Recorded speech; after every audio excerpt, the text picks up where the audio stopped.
तो केमिस्ट्री का class start करते हैं। लास्ट क्लास में जो पढ़ा एक बार उसे रिवाइज कर लेते हैं।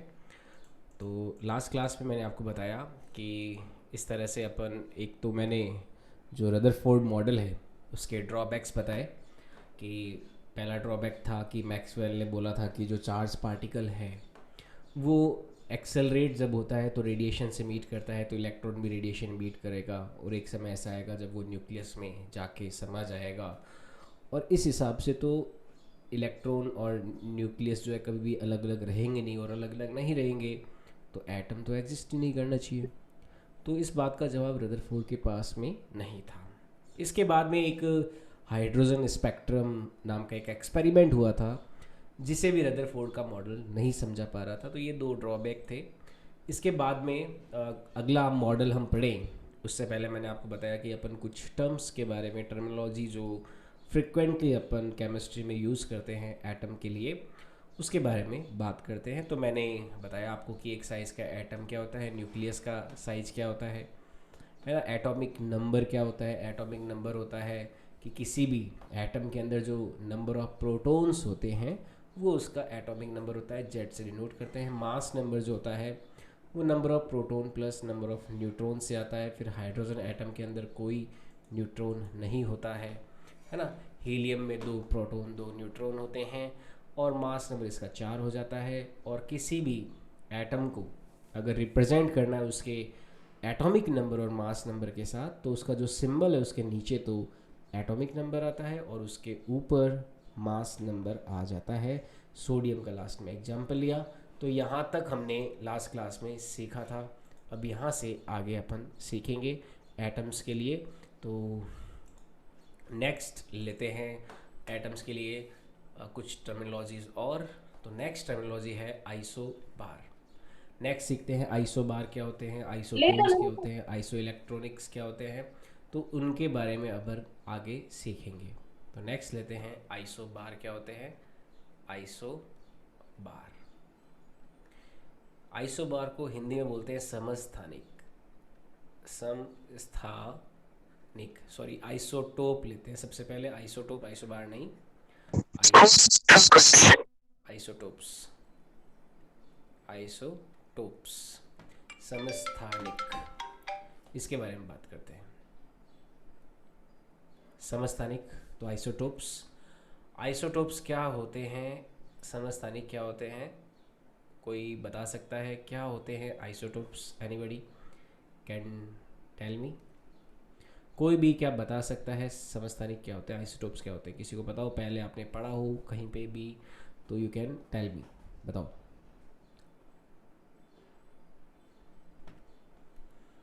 हम्म, सेम एटॉमिक नंबर और मास। ओके, देखो आइसोटॉप्स का डेफिनेशन क्या होता है। ऐसे दो कोई एटम जिनका पीरियोडिक टेबल में जो स्थान है, यानी कि हिंदी में जैसे स्थान होता है ना, तो पोजीशन जो होती है वो सेम होती है। पीरियोडिक टेबल जो अपन पढ़ते हैं वो एटॉमिक नंबर पे बेस होती है, यानी कि एक एटॉमिक नंबर वाले एटम को सेम एक फिक्स पोजीशन मिल जाती है। तो कोई दो एटम से जिनका एटॉमिक नंबर सेम है तो वो पीरियोडिक टेबल पे एक ही जगह पे रहेंगे।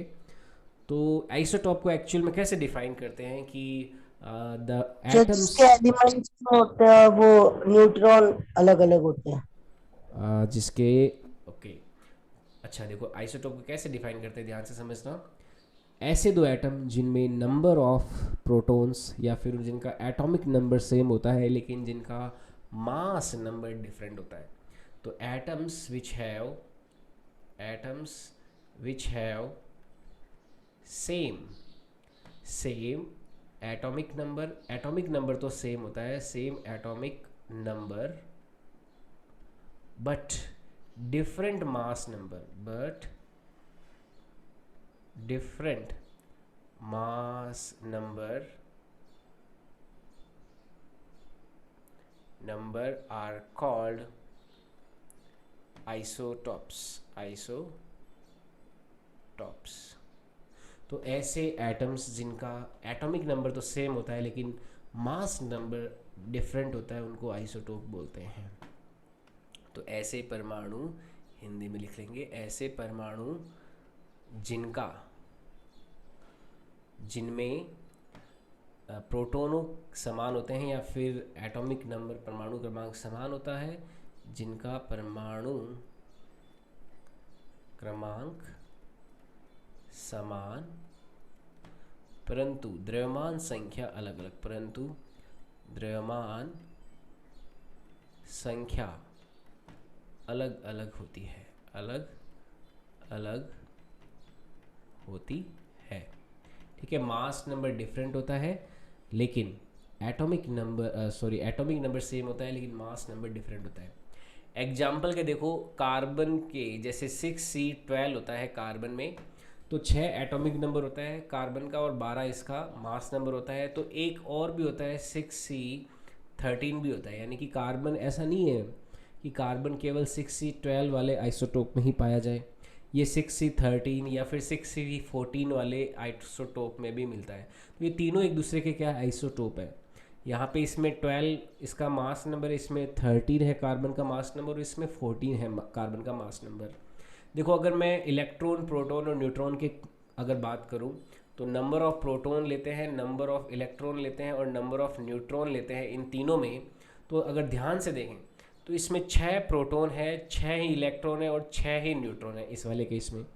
लेकिन इसमें 6 प्रोटॉन है लेकिन देखो मास नंबर 13 है, तो 6 में 7 तो क्या है न्यूट्रॉन है लेकिन इलेक्ट्रॉन क्या है अभी भी 6 है। इसमें 6 प्रोटॉन हैं और 6 में 8 जब जोड़ोगे तो मास नंबर 14 आता है। तो 6 प्रोटॉन है मास और 8 इसमें न्यूट्रॉन है और इलेक्ट्रॉन इसमें अभी भी 6 ही हैं। तो आप देख सकते हो ये तीनों क्या कहलाएंगे, कार्बन के आइसोटोप कहलाएंगे। ये कहलाते हैं isotopes of carbon, isotopes of carbon इन्हें कहते हैं।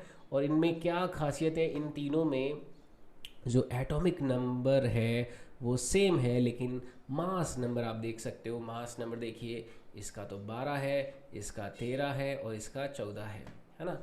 1 2 3 4 5 6 तो 12 13 14, तो इनका तीनों का मास नंबर अलग अलग है परंतु एटॉमिक नंबर क्या है, सेम है। इसलिए ये तीनों क्या है, एक दूसरे के आइसोटोप्स कहलाते हैं। कार्बन के समस्थानिक इनको कहा जाता है। ठीक है, अब एक बहुत इंपॉर्टेंट अलग तरह का एग्जाम्पल लेते हैं, आइसोटोप्स ऑफ हाइड्रोजन। हाइड्रोजन के आइसोटोप्स बड़े ही इंपॉर्टेंट है जिन्हें अपन को ध्यान में रखना है। नेक्स्ट लेते हैं isotopes of hydrogen, isotopes of hydrogen. तो हाइड्रोजन के समस्थानिक लेते हैं, हाइड्रोजन के समस्थानिक। देखो, हाइड्रोजन के 3 आइसोटोप्स होते हैं। एक तो हो गया 1H1, एक तो हो गया 1H1 सिंपल सा, जिसमें एक प्रोटॉन है खाली, कोई न्यूट्रॉन नहीं। दूसरा 1H2 यानी कि एक प्रोटॉन है इसके अंदर और एक न्यूट्रॉन भी है। और तीसरा 1H3 जिसमें एक प्रोटॉन है और 2 न्यूट्रॉन है। ये 3 आइसोटोप्स होते हैं हाइड्रोजन के। इसे बोलते हैं प्रोटियम, प्रोटियम। इसे बोलते हैं ड्यूटीरियम, ड्यूटीरियम।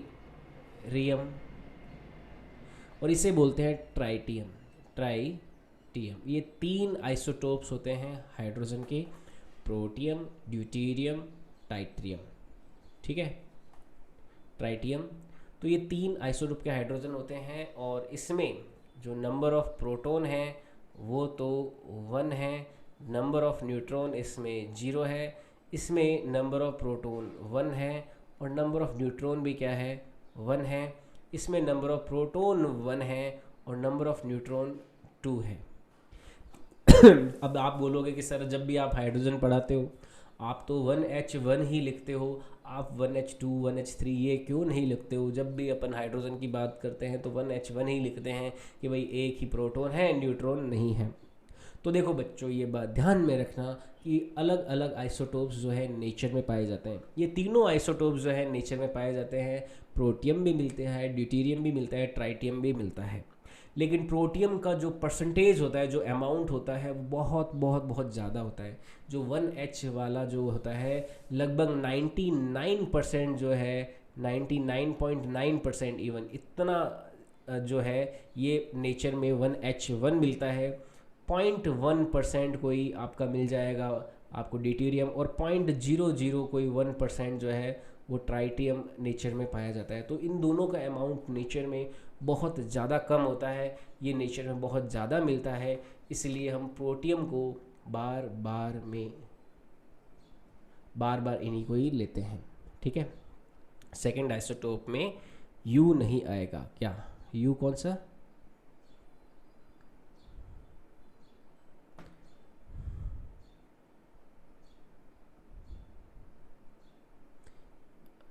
ठीक है, तो प्रोटियम, ड्यूटेरियम और ट्राइटियम। ठीक है, इसका सिंबल जो होता है इसे कैपिटल डी से भी डिनोट करते हैं।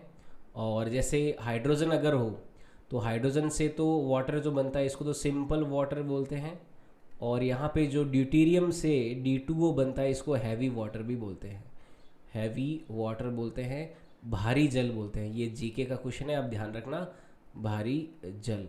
और इसका जो यूज़ होता है वो न्यूक्लियर, जो आपके प्लांट्स होते हैं, न्यूक्लियर प्लांट्स, वहाँ पे यूज़ किया जाता है। हाँ, ड्यूटेरियम स्पेलिंग में क्या, बिल्कुल स्पेलिंग में आप लिख सकते हो।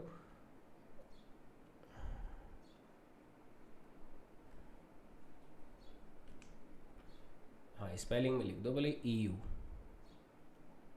ड्यूटेरियम। ठीक है, और हैवी वाटर होता है, और नाभिक के जो प्लांट हैं, न्यूक्लियर प्लांट्स हैं, वहाँ पे यूज़ किया जाता है। Used in nuclear plants, used in जो न्यूक्लियर एनर्जी होती है वहाँ पे यूज़ किया जाता है, यूज्ड इन न्यूक्लियर प्लांट्स। किसे यूज़ करते हैं? ड्यूटेरियम से जो मिलके वाटर बनता है D2O, उसे यूज़ किया जाता है, D2O को, जिसका सिंबल क्या हो गया? 2H2। तो ये तीन हमारे हाइड्रोजन के आइसोटोप्स होते हैं, प्रोटियम, ड्यूटेरियम एंड ट्राइटियम। ठीक है, नहीं डिस्टिल वाटर नहीं, इसे बोलते हैं, हाँ ड्यूटेरियम और ट्राइटियम लैब में प्रिपेयर कर सकते हैं, बिल्कुल आदित्य कर सकते हैं, आर्टिफिशियली प्रिपेयर करते हैं। ड्यूटेरियम और ट्राइटियम को हमें एक्स्ट्रा न्यूट्रॉन जो है ऐड करना होगा, कर सकते हैं। और एक जो फिजन रिएक्शन होती है, आप आगे क्लासों में पढ़ोगे, फिजन रिएक्शन क्या होती है? जो छोटे न्यूक्लियस मिलके बड़ा न्यूक्लियस बनाते हैं, तो उसमें भी हाइड्रोजन जब आपस में मर्ज होगा 1H1 वाले, तो ये ड्यूटेरियम और ट्राइटेरियम यहाँ पे अपन को मिल जाएंगे। तो ये तीन आइसोटोप्स होते हैं हाइड्रोजन की। ठीक है, प्रोटियम, ड्यूटेरियम, ट्राइटेरियम। अच्छा, अब कोई क्वेश्चन है किसी को तो पूछ सकते हो, और कोई प्रश्न?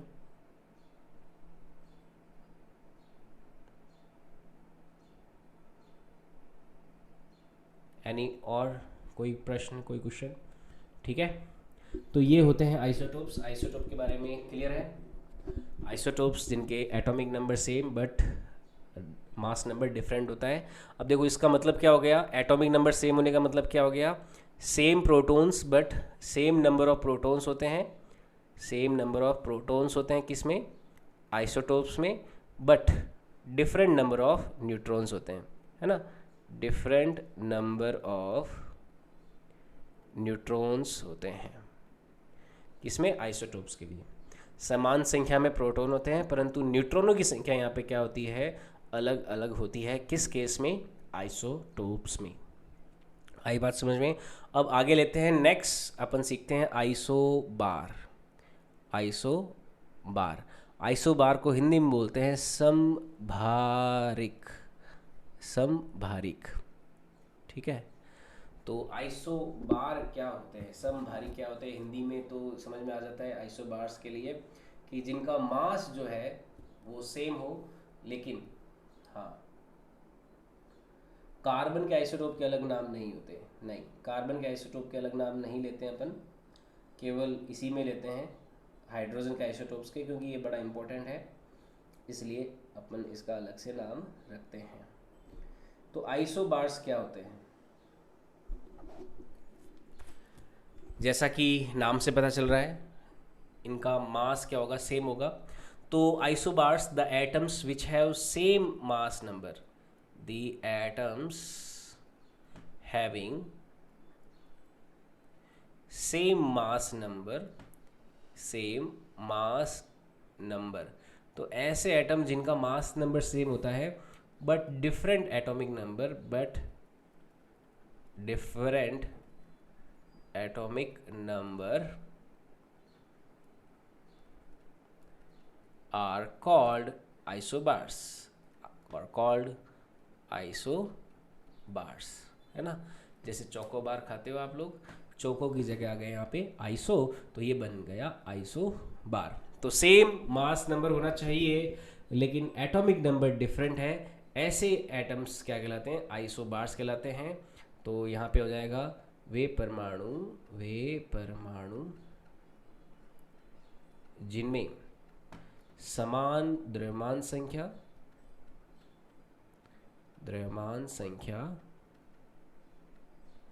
परंतु भिन्न परमाणु संख्या होती है, परमाणु संख्या होती है, ये क्या होते हैं, समभारिक कहलाते हैं। तो ये इसका डेफिनेशन हो जाएगा। एग्जाम्पल के तौर पे देखो, एग्जाम्पल के तौर पे इसके एग्जाम्पल्स जो हैं उसमें सबसे पहला एग्जाम्पल तो जैसे एक पोटेशियम, और पोटेशियम के साथ में अपन आर्गन को देखें। जैसे आर्गन का एटॉमिक नंबर 18 होता है लेकिन इसका जो भार होता है या मास नंबर होता है वो 40 होता है। पोटेशियम 19 पे आता है लेकिन इसमें जो मास नंबर होता है इसका भी 14 होता है। और जो कैल्शियम है, कैल्शियम ये 20 पे आता है, फिर भी इसका मास नंबर 40 होता है। तो ये तीनों क्या है, एक दूसरे के आइसो बार यहाँ पे है। आर्गन 18 पे आता है एटॉमिक नंबर, लेकिन इसके अंदर जो इसका मास नंबर है वो 40 है। पोटेशियम 19 पे आता है, फिर भी मास नंबर 40 है। कैल्शियम 20 पे आता है, फिर भी इसका मास नंबर 40 है। तो ये तीनों क्या हैं, एक दूसरे के आइसो बार हैं, ठीक है। बोहर मॉडल कब होगा, ये सारा पहले टर्म्स सीखेंगे अपन, इसके बाद में बोहर मॉडल शुरू करेंगे। बोहर मॉडल तो बहुत लेट आता है, इससे पहले आपको इलेक्ट्रोमैग्नेटिक रेडिएशन समझना होगा, प्लैंक्स ब्लैक बॉडी समझना होगा, और आपको फोटो इलेक्ट्रिक इफेक्ट समझना होगा, उसके बाद में जाके बोहर मॉडल आएगा, ठीक है। तो इसमें अभी कितने हैं देखो, इसमें ये बताओ नंबर ऑफ प्रोटॉन कितने हैं आर्गन में और नंबर ऑफ न्यूट्रॉन कितने हैं, ये बताइए। अभी इस वाले आर्गन वाले एटम में नंबर ऑफ प्रोटॉन कितने हैं, 18 हैं, लेकिन नंबर ऑफ न्यूट्रॉन कितने हैं, 40 में से 18 रिड्यूस कर दोगे, 40 में से 18 जाएगा, तो कितना आ जाएगा, 22। तो इस केस में नंबर ऑफ प्रोटॉन 18 है और नंबर ऑफ न्यूट्रॉन 18 है। यहाँ पे नंबर ऑफ प्रोटॉन 19 है और नंबर ऑफ न्यूट्रॉन 21 है। यहाँ पे नंबर ऑफ प्रोटॉन 20 है और नंबर ऑफ न्यूट्रॉन भी 20 है, ठीक है। आई बात समझ में। तो इस तरह से number of proton and number of neutron निकाला जा सकता है। क्लियर है ये चीज़, बताओ किसी को कोई डाउट हो तो पूछ सकते हो। आई बात समझ में।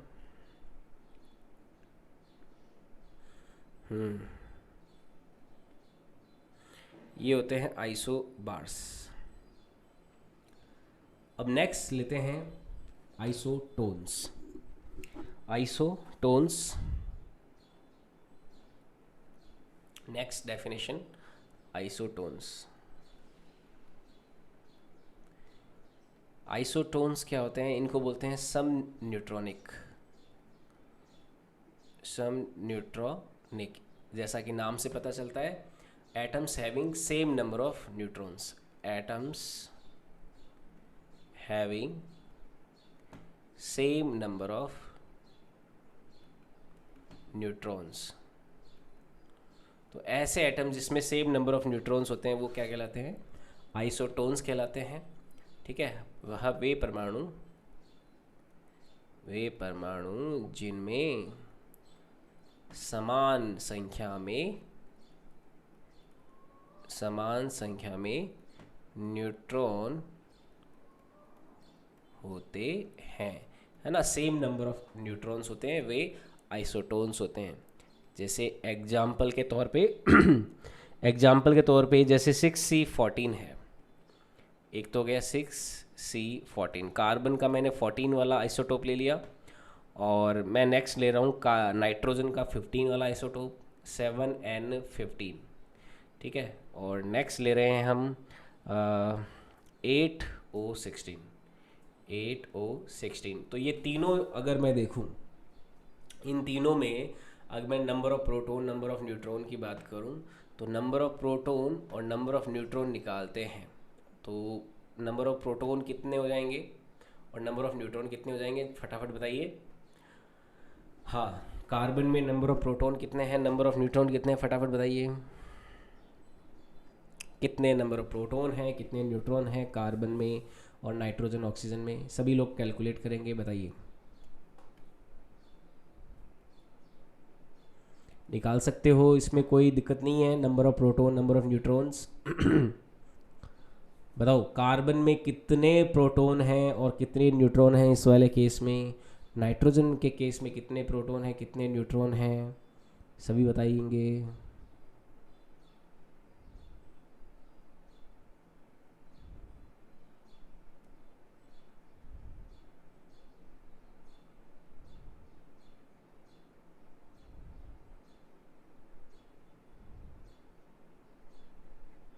बताओ। कार्बन में 6 हैं और 8 है, बिल्कुल सही लक्ष्य। 6 6 बिल्कुल 6 8 बिल्कुल 6 8 बिल्कुल सही सौम्य एंड सुनील। तो कार्बन में नंबर ऑफ़ प्रोटॉन तो 6 हो जाएंगे, और नंबर ऑफ़, मैं न्यूट्रॉन की बात करता हूँ तो ये हो जाएंगे, नंबर ऑफ़ प्रोटॉन तो 6 है और नंबर ऑफ़ न्यूट्रॉन 14 में से 6 गया 8। नेक्स्ट बताओ, नाइट्रोजन में नंबर ऑफ़ प्रोटॉन है 7 और नंबर ऑफ़ न्यूट्रॉन कितने हो जाएंगे, 15 में से 7 गया 8, और इसमें नंबर ऑफ़ प्रोटॉन है 8 और 16 में से 8 गया 8। आप देख सकते हो all these have same number of neutrons, तो यहाँ पे सेम नंबर ऑफ़ न्यूट्रॉन होने की वजह से इनको क्या बोलेंगे, आइसोटोन बोलेंगे, आइसोटोन। तो आइसोटोन्स हो गए, यानी कि same number of neutrons, some neutronic, ठीक है। आई बात समझ में। अब नेक्स्ट एक लास्ट और अपन लेते हैं एक टर्म जिसका नाम है आइसो इलेक्ट्रॉनिक। आइसो इलेक्ट्रॉनिक, एक और लास्ट टर्म ले लेते हैं, iso electronic.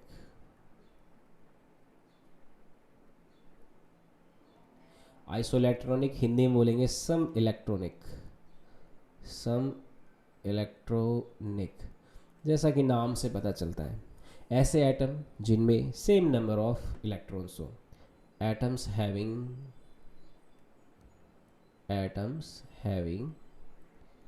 Same number of electron, ठीक है। तो वे परमाणु जिनमें समान संख्या में इलेक्ट्रॉन हो, वे परमाणु जिनमें समान संख्या में इलेक्ट्रॉन हो, तो वे क्या होते हैं, आइसो इलेक्ट्रॉनिक होते हैं। एग्जाम्पल के तौर पे जैसे ऑक्सीजन ने 2 इलेक्ट्रॉन ले लिए तो O-2 आ गया, फ्लोरीन ने 1 इलेक्ट्रॉन ले लिया, इस पे F- आ गया, नियोन ने कुछ नहीं किया, सोडियम ने 1 इलेक्ट्रॉन दे दिया, और मैग्नीशियम ने 2 इलेक्ट्रॉन दे दिए, और एल्युमिनियम ने 3 इलेक्ट्रॉन दे दिए। अब इन सभी में अगर मैं इलेक्ट्रॉनों की संख्या पूछूं तो क्या मुझे कोई बता सकता है इन सभी में नंबर ऑफ इलेक्ट्रॉन कितने हैं? ऑक्सीजन में और O-2 में, F- में, नियॉन में, Na+ में, Mg+2 में, Al+3 में, इन सभी में इलेक्ट्रॉनों की संख्या कितनी है? क्या कोई बता सकता है?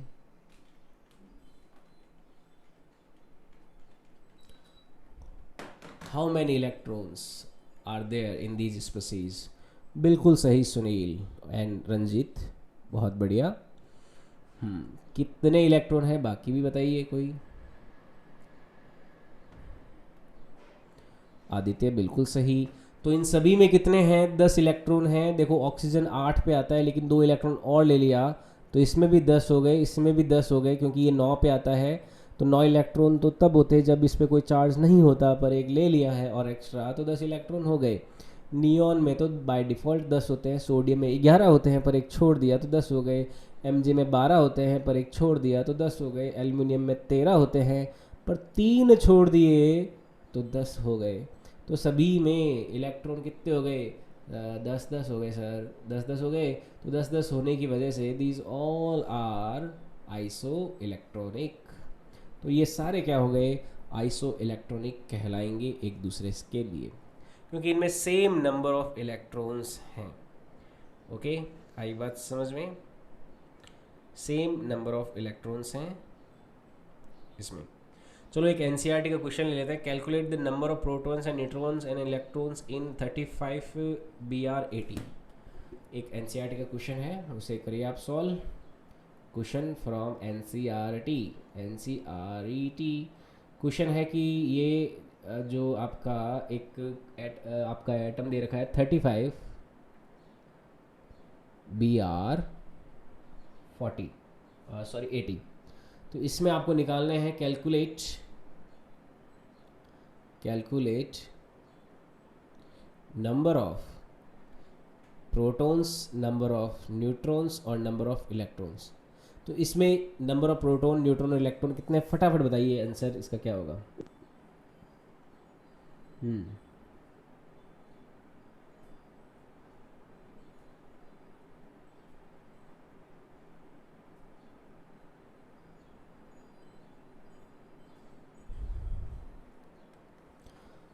Proton 35 and neutron 45। बिल्कुल सही। और इलेक्ट्रॉन कितने हैं? हाउ मच इलेक्ट्रॉन्स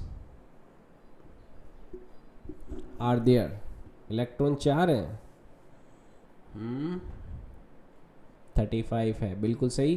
तो कितने हो जाएंगे? नंबर ऑफ प्रोटॉन तो हो जाएंगे 80 में से 35 घटा देंगे, सॉरी 35 ही है, 80 में से घटाने की जरूरत नहीं है कुछ भी। तो नंबर ऑफ प्रोटॉन तो ये हो जाएंगे 35, नंबर ऑफ न्यूट्रॉन हो जाएंगे 80 माइनस 35 जो कि 45 है। और ये खुद न्यूट्रल है तो इलेक्ट्रॉन इसमें कितने हो जाएंगे? 35 ही इलेक्ट्रॉन हो जाएंगे, बिना किसी समस्या के, बिना किसी दिक्कत के। आई बात समझ में? चलो फटाफट एक क्वेश्चन और लेते हैं कि अगर कोई एटम है जिसके अंदर number of electron, proton and neutron, अगर कोई एटम है जिसके अंदर नंबर ऑफ इलेक्ट्रॉन तो है 18, नंबर ऑफ प्रोटॉन है 16 और नंबर ऑफ न्यूट्रॉन है 16, तो आइडेंटिफाई करना है। Identify the atom with symbol. If an atom have एक एटम के पास ऐसा कुछ है, ये भी देखो एनसीईआरटी का क्वेश्चन है। तो आइडेंटिफाई एटम विद सिंबल। तो विद सिंबल जो है आपको उस एटम को लिखना है जिसके अंदर इलेक्ट्रॉन 18 है और प्रोटॉन 16 है और न्यूट्रॉन भी 16 है। तो वो कौन है ना? ये भी एनसीईआरटी का ही क्वेश्चन है। This question is also from NCERT. तो what is that atom with symbol? बताओ, समझाइए क्या है। सल्फर, सुनील ने बोला पोटेशियम। देखो पूरा प्रॉपर सिंबल बताइए, पूरा प्रॉपर सिंबल बताइए। जैसे मैंने बताया ना, एक नीचे तो एटॉमिक नंबर लिखते हैं, ऊपर एटॉमिक मास लिखते हैं और साइड में चार्ज लिखते हैं। तो सारा कंप्लीट मुझे सिंबल चाहिए इस केस में। I want a complete symbol. Number of electron 18 है, प्रोटॉन 16 है, न्यूट्रॉन 16 है। तो नंबर ऑफ प्रोटॉन अगर 16 है तो 16 पे कौन आता है? सल्फर आता है, बिल्कुल सही। सल्फर आप बिल्कुल सही पहचान रहे हो। तो नंबर ऑफ प्रोटॉन अगर 16 है तो सल्फर आ गया इसका एटॉमिक नंबर 16 पे। तो 16s मास नंबर कितना हो गया? 16 16 32। तो 16s32 ये इसका सिंबल हो गया। लेकिन सिंबल यहाँ पे पूरा नहीं होता है। आप देखिए कि इलेक्ट्रॉन जो है 18 हैं, प्रोटॉन 16 हैं, यानी कि 2 इलेक्ट्रॉन ज़्यादा है नंबर ऑफ प्रोटॉन के कंपैरेटिवली। प्रोटॉन यहाँ पे 16 है पर इलेक्ट्रॉन 18 है, तो 2 इलेक्ट्रॉन ज़्यादा हो गए ना। अगर 2 इलेक्ट्रॉन एक्स्ट्रा आए हैं इस सल्फर पे, यानी कि सल्फर पे चार्ज क्या होगा, माइनस में 2 हो जाएगा। बहुत बढ़िया। तो ये पूरा सिंबल हो जाएगा, this is the correct answer. 16s32 -2 ये इसका सिंबल हो जाएगा इस सवाल में, है ना। Number of proton 16, number of neutron 16 और नंबर ऑफ इलेक्ट्रॉन 18, तो ये हो जाएगा 16s32 माइनस में 2। तो इस तरह से ये सवाल अपन करेंगे।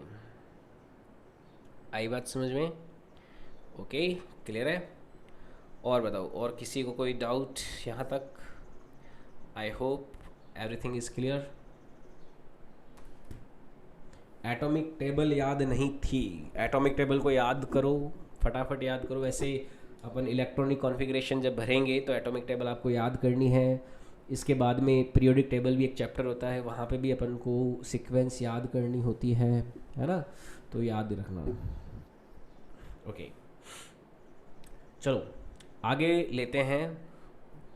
अब देखो, अब रदरफोर्ड की जो कमी थी वापस वहीं पे आ जाते हैं।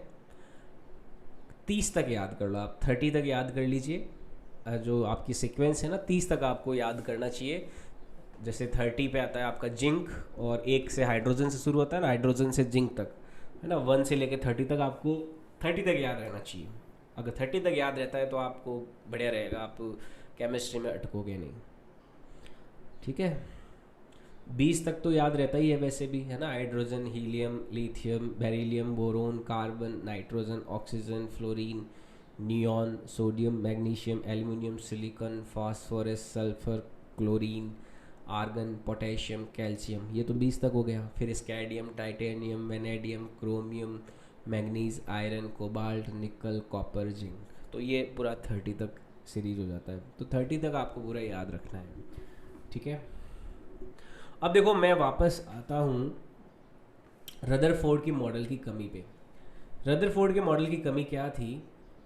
रदरफोर्ड ने बोला था मैक्सवेल का जो इलेक्ट्रोमैग्नेटिक रेडिएशन का जो प्रिंसिपल था उसे फॉलो नहीं कर रहा था। यहाँ पे अपन थे, रदरफोर्ड की कमी को बता रहे थे कि इलेक्ट्रॉन जब एक पाथ, जब इलेक्ट्रॉन जब चारों चक्कर लगा रहा होगा तो ये एक्सेलरेट होगा, तो ये रेडिएशंस इमिट करेगा। तो ये रेडिएशन जब इमिट करेगा तो धीरे धीरे इसकी एनर्जी लॉस होगी, एनर्जी लॉस होगी तो एक ऐसा समय आएगा जब ये वापस आके इस न्यूक्लियस में घुस जाएगा तो एटम ख़त्म हो जाएगा। तो यहाँ पे हमें अगर रदरफोर्ड की कमी को दूर करना है तो हमें क्या करना होगा, हमें रेडिएशंस के बारे में थोड़ा और जानना होगा अच्छे से। तो let's get our hands dirty for knowing the radiations. चलो हमारे हाथों को गंदा करते हैं रेडिएशन के बारे में जान के। इंग्लिश में बहुत ऐसे राइम्स होती है ना, let's make our hand dirty by doing this task. तो उसी तरह से अपन जो है अपने हाथों को कोजा करते हैं, गंदा करते हैं मारवाड़ी में, रेडिएशंस के बारे में जान के। तो है क्या ये रेडिएशन, क्या भला है रेडिएशन? रेडिएशंस विकिरण, आओ समझे। विकिरण, आओ समझते हैं, ज्ञान की प्राप्ति करते हैं और ज्ञान की प्राप्ति कर देश का कल्याण करते हैं। अच्छा, आपको पता है जैसे आप नॉलेज ले रहे हो तो आप लोगों को सरकार जो है as a human resource identify करती है। ह्यूमन रिसोर्स मतलब आप लोग एक मानव संपदा हो, और आप जितना ज़्यादा ज्ञान ले रहे होते हो आप देश की जीडीपी में ग्रोथ भी कंट्रीब्यूट कर रहे होते हो, क्योंकि आप नॉलेज से अपडेट हो रहे हो, साइंस सीख रहे हो। साइंस सीखने के बाद में आप लोग जो है सोसाइटी में कंट्रीब्यूशन करते हो। तो आप क्या कर रहे हो, एक एज ए ह्यूमन रिसोर्स जो है आपका डेवलपमेंट हो रहा है ना। आप मानव संपदा हो। एसएसटी में पढ़ा था क्या? तो आप अपने आप की कीमत समझा करें। आप भी एक सोने चांदी की तरह बहुत ज़्यादा मूल्यवान हो, मानव संपदा हो। तो आप पढ़ पढ़ के दिमाग को तेज करके आपका जो वैल्यूएशन है, धीरे धीरे आपकी कीमत जो है बढ़ रही है। तो कोई बोले ना कि तेरी क्या कीमत है, तो बोलना कि मैं रोज़ाना पढ़ पढ़ के अपनी कीमत को बढ़ा रहा हूँ। तो जब भी आप बढ़ते हो तो 1 घंटा पढ़ते हो तो आप ऐसे सोच सकते हो कि 10 रुपये आपकी कीमत बढ़ गई, और 2 घंटे पढ़े तो 20 रुपये कीमत बढ़ गई। तो आप ऐसी कीमत बढ़ाते हो। तो जितना ज़्यादा हो सकता है पढ़ें, ताकि आप जो है अपने दिमाग में ज्ञान की संपदा को बढ़ाएंगे तो आप एज ए मानव संपदा, as a human resource of this country, you will increase the value. चलो आते हैं रेडिएशंस पे। रेडिएशंस क्या होते हैं? रेडिएशंस होता है, रेडिएशंस होते हैं जब एनर्जी किसी वेव फॉर्म में ट्रांसमिट होती है तो उसे रेडिएशंस कहते हैं, है ना। जैसे एनर्जी कई तरह से ट्रांसमिट हो सकती है, टेम्परेचर डिफरेंस के कारण हो सकती है, या फिर जैसे लाइट है, लाइट सन से हमारे अर्थ तक आ रही है तो ये वेव फॉर्म में आ रही है ना। वेव एक डिस्टरबेंस होता है एनर्जी का जो प्रपोगेट होता रहता है। तो रेडिएशंस क्या होता है, रेडिएशंस होता है the wave form of energy. तो इसमें एक बात ध्यान में रखेंगे, रेडिएशंस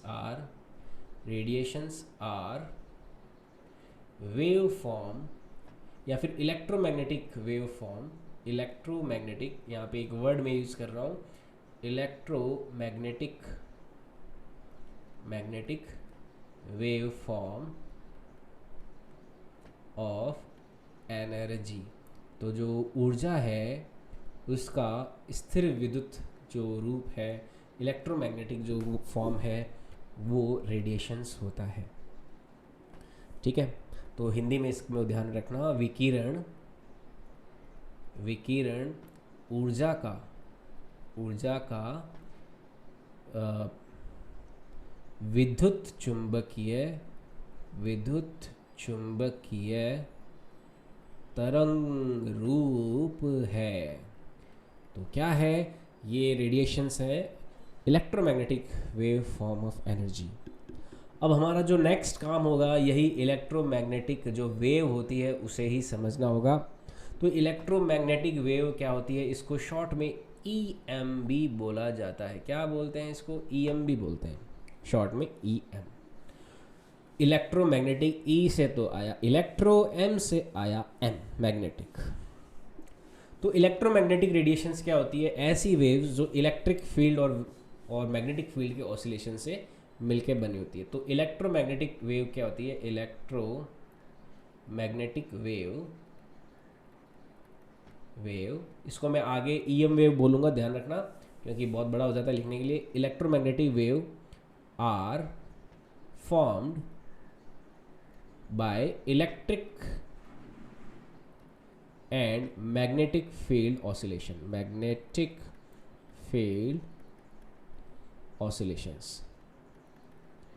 तो ये कैसे मिलके बनती है, ये इलेक्ट्रिक और मैग्नेटिक फील्ड के जो दोलन होते हैं उनसे मिलके बनती है इलेक्ट्रोमैग्नेटिक वेव्स। और भी बहुत कुछ है जानने को, बहुत कुछ है समझने को, बहुत कुछ है सुनने को, पर आज अपन समय की सीमा को ध्यान में रखते हुए आज अपन इतना ही सीखेंगे। यहाँ से आगे अपन कल मिलते हैं, कल सीखेंगे।